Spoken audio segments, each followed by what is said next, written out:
आज एक ऐसी कहानी है एक ऐसी खातून की जो खुद मुख्तारी की मिसाल बन गई। अपने शौहर की वफ़ात के बाद दुनिया की बेरुखी देखी और इस बात का फ़ैसला किया कि मैं खुद अपने पैरों पे खड़े होके इस माशरे को शिकस्त दूंगी। ये बदकिस्मती कहूँगी मैं कि इस तरह की ख़वातीन को अकेले छोड़ दिया जाता है। बेवा और तलाक़ याफ्ता ख़वातीन को उनको ना फैमिली सपोर्ट करती है, मैका ससुराल कोई भी सपोर्ट नहीं करता।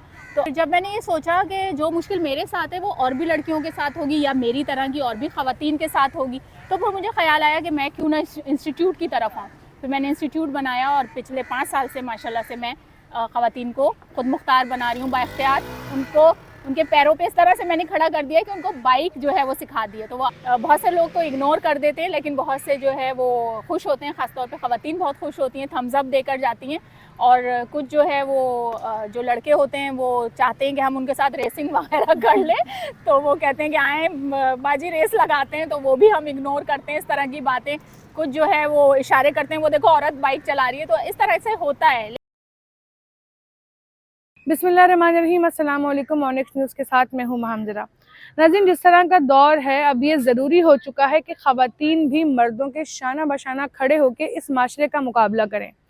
आज एक ऐसी कहानी है एक ऐसी खातून की जो खुद मुख्तारी की मिसाल बन गई। अपने शौहर की वफ़ात के बाद दुनिया की बेरुखी देखी और इस बात का फ़ैसला किया कि मैं खुद अपने पैरों पे खड़े होके इस माशरे को शिकस्त दूंगी। आइए आपकी मुलाकात करवाते हैं एक ऐसी खातून से जो कि आप खुद ही नहीं बल्कि और लड़कियों को भी खुद मुख्तारी का सबक पढ़ा रही। अस्सलाम वालेकुम फ़रखंदा, कैसी हैं आप? वालेकुम अस्सलाम। अच्छा फ़रखंदा, बड़ी फ़ख्र की बात है। एक तो सबसे ज़्यादा खुशी इस बात की होती है कि कोई खातून खुद अपने पैरों पे खड़े हो, लेकिन उससे ज़्यादा फ़ख्र की बात यह है कि बाकी लड़कियों को भी वो हिम्मत देना, वो हौसला देना और उन्हें भी खुद मुख्तार बनाना। आपकी कहानी कैसे शुरू हुई? देखें, ये 5 साल पहले जब मेरे हस्बैंड की डेथ हो गई और ज़ाहिर है मैं जॉब करने निकली, मेरे बच्चे छोटे थे, तो अब उनकी परवरिश एक अकेली औरत को करना, तो मैं जॉब करने निकली तो सबसे पहला ये मसला हुआ कि मैं जाऊँ तो जाऊँ कैसे। फिर मैं रिक्शे से जाने लगी तो रिक्शे के किराए इतने ज़्यादा, उसके बाद फिर चिंची के अपने मसाइल हैं, उसमें मर्द भी बैठे हैं और ख़वातीन भी बैठी हुई हैं, वो भी एक असल मसला था। उसके बाद फिर बसेज़ हैं नहीं, कराची इतना बड़ा शहर है लेकिन कराची में इस तरह से बसेज़ नहीं हैं, और ख़ास तौर पे जो सेंट्रल का इलाका है इधर तो बिल्कुल भी ना होने के बराबर है। तो फिर मैंने ये सोचा कि क्यों ना मैं बाइक की तरफ आऊँ। एक सस्ती सवारी भी है, पहुँच में भी है, इतनी मैं ख़रीद भी सकती हूँ। स्कूटीज़ तो बहुत महंगी है। तो मैंने बाइक चलानी शुरू की। एक कैंपेन थी कराची यूनिवर्सिटी में, वहाँ पे जाके मैंने बाइक सीख ली, फिर प्रैक्टिस की, उसके बाद फिर बाइक ख़रीद ली, बाइक चलाने लगी मैं। लेकिन जो है फिर जब मैंने ये सोचा कि जो मुश्किल मेरे साथ है वो और भी लड़कियों के साथ होगी या मेरी तरह की और भी ख़वातीन के साथ होगी, तो फिर मुझे ख़्याल आया कि मैं क्यों ना इंस्टीट्यूट की तरफ आऊँ। फिर मैंने इंस्टीट्यूट बनाया और पिछले 5 साल से माशाल्लाह से मैं ख़वातीन को खुद मुख्तार बना रही हूँ बाइख्तियार। उनको उनके पैरों पे इस तरह से मैंने खड़ा कर दिया है कि उनको बाइक जो है वो सिखा दी है। तो वो अब जॉब करने जा रही हैं या यूनिवर्सिटी जा रही हैं, तो वो अपनी बाइक से जा रही हैं। उनके अपने पास उनकी अपनी कन्वेंस आ गई है। तो अच्छा फ़रखंदा, जब ये ऐसे मोमेंट अक्सर किसी की ज़िंदगी में भी आ सकते, जैसे आपके शौहर की डेथ हुई, उसके बाद कोई सपोर्ट नहीं थी, कुछ ऐसा नहीं था, क्या कंडीशन थी उस वक्त की या क्या उम्मीद थी आपके लिए? देखिए, मैं तो पहले तो जब शौहर के इंतकाल हुआ तो मैं खुद समझ नहीं पा रही थी कि हो क्या गया, क्योंकि मैं ज़ाहिर है हाउस वाइफ थी, बच्चों की परवरिश कर रही थी, उनको पढ़ा रही थी, तो मेरे तो कुछ अरसे समझ ही नहीं आया मैं करूँगी और तो उससे क्या पहले करूँगी। कभी आपने बाइक नहीं चलाई, कोई जॉब नहीं करी? मैंने तो कभी सोचा भी नहीं था कि मैं कभी बाइक चलाऊंगी भी या कभी जॉब भी करूंगी, ये कुछ भी नहीं सोचा हुआ था। इस तरह से अचानक से मेरे हस्बैंड की डेथ हुई, हार्ट फेल हो गया उनका, और फिर बच्चे छोटे, स्कूल जाने वाले बच्चे, और फिर आपको पता है कि ऐसे माशरे में जो है ये बदकिस्मती कहूँगी मैं कि इस तरह की ख़वातीन को अकेले छोड़ दिया जाता है। बेवा और तलाक़ याफ्ता ख़वातीन को उनको ना फैमिली सपोर्ट करती है, मैका ससुराल कोई भी सपोर्ट नहीं करता। तो अब ज़ाहिर है माँ हूँ मैं, बच्चों की परवरिश करनी है मुझे, तो फिर मैं निकली कि मुझे जॉब करनी है। तो जॉब की तरफ जब गई तो फिर अब जाऊँ कैसे। ज़ाहिर है माशाल्लाह फैमिली में बहन भाई सब हैं, सब माशाल्लाह शादीशुदा हैं, लेकिन कोई जिम्मेदारी नहीं लेता, ये है। तो फिर मैंने बाइक की तरफ आई, बाइक चलाना शुरू की। अच्छा, स्टार्टिंग में जब खुद बाइक चलाना शुरू करी तो उस वक्त क्या रिस्पांस होता था लोगों का? ज़ाहिर सी बात है कि खुश कोई भी नहीं होता, तनकीद पहले होती है इंसान के ऊपर, तो किस किस तरह की तनकीदें फेस करी हैं आपने? देखिए, मैंने तो ये किया कि जब मैंने सोचा कि सब कुछ करना मुझे ही है, तो फिर मैंने बताया ही नहीं किसी को अपनी फैमिली में। बस बच्चों से मैंने कहा कि भाई मैं बाइक सीखने जा रही हूँ, इस तरह से कैंपेन आई हुई है। बच्चों ने कहा बिल्कुल आप जो करना है आप कीजिए। तो फिर मैंने अपने किसी और रिश्तेदारों को नहीं बताया, मैं चली गई बाइक सीख ली। और जब बाइक सीखकर मैंने बताया कि इस तरह से मैं माशाल्लाह बाइक चला रही हूँ, तो सब बहुत हैरान भी हुए और सब ने बहुत अप्रिशिएट भी किया कि आपने बहुत अच्छा किया है।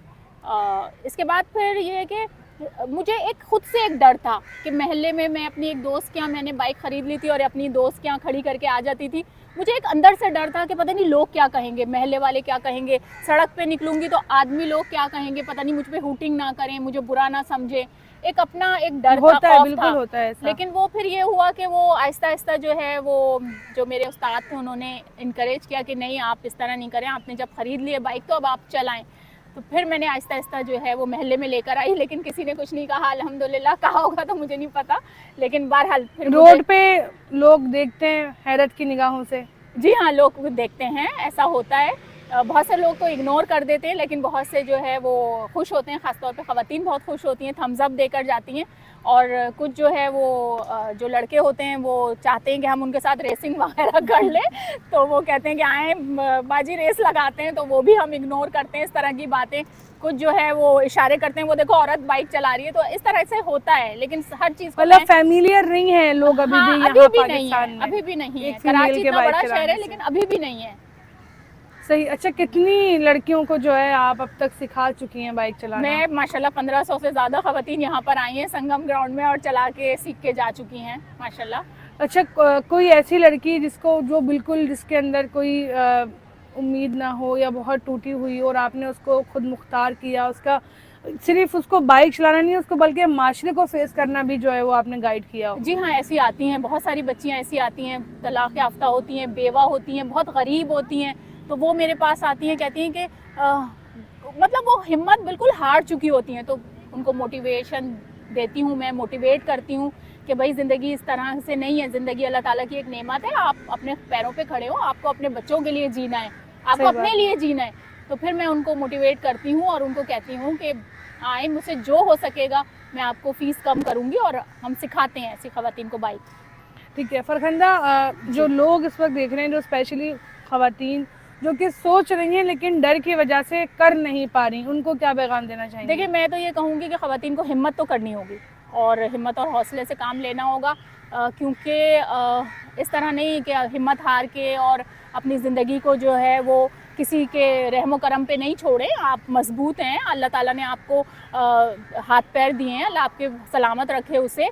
तो आप ये नहीं समझें कि मैं औरत होकर बस बेबस हो गई हूँ और मेरे साथ ऐसा क्यों हो गया, उसी गम में नहीं बैठे रहें, मूव ऑन करें, ज़िंदगी को आगे बढ़ाएं। अल्लाह ताला सब्र देता है, जीने का हौसला देता है, ताकत देता है, तो उस अपनी सलाहियतों को पहचानें और जो सलाहियत आपकी, जो स्किल आपके अंदर है, अगर कोई अच्छा मेकअप कर सकता है तो वो मेकअप आर्टिस्ट बने, किसी को सिलाई अच्छी आती है आप तो भी वो समझती हैं कि एक लड़की जिसके पास कोई ट्रांसपोर्ट नहीं है, गाड़ी नहीं है और वो मोहताज ही है रक्षों की, बसों की, तो वो बाइक सीखने के बाद उसकी जो बाउंड्रीज हैं वो खुल जाती हैं, वो बड़ी हो जाती हैं जिंदगी हो गुजारने जाती की। है, बहुत कॉन्फिडेंस आया। मैंने ऐसी ख़वातीन को, अपने आप को तो देखा है, बहुत सारी ऐसी बच्चियां, ऐसी ख़वातीन जो बिल्कुल कम हिम्मत होती हैं, बाइक चलाने के बाद बड़ी बहुत ज़्यादा उनमें हिम्मत आ जाती है। फिर वो अपना बेकिंग करती हैं, केक बना रही हैं, उसको डिलीवरी खुद कर रही हैं, तो ये जॉब में भी उनको आसानी हो गई है। इसी तरह से घर में खाने बना रही हैं, उसको फिर ढूंढती थी कि किसके साथ जाएं, रिक्शे में भेजें, अब खुद डिलीवरी कर रही हैं। तो ये बड़ा माशाल्लाह से उनमें कॉन्फिडेंस लेवल बहुत बढ़ गया है।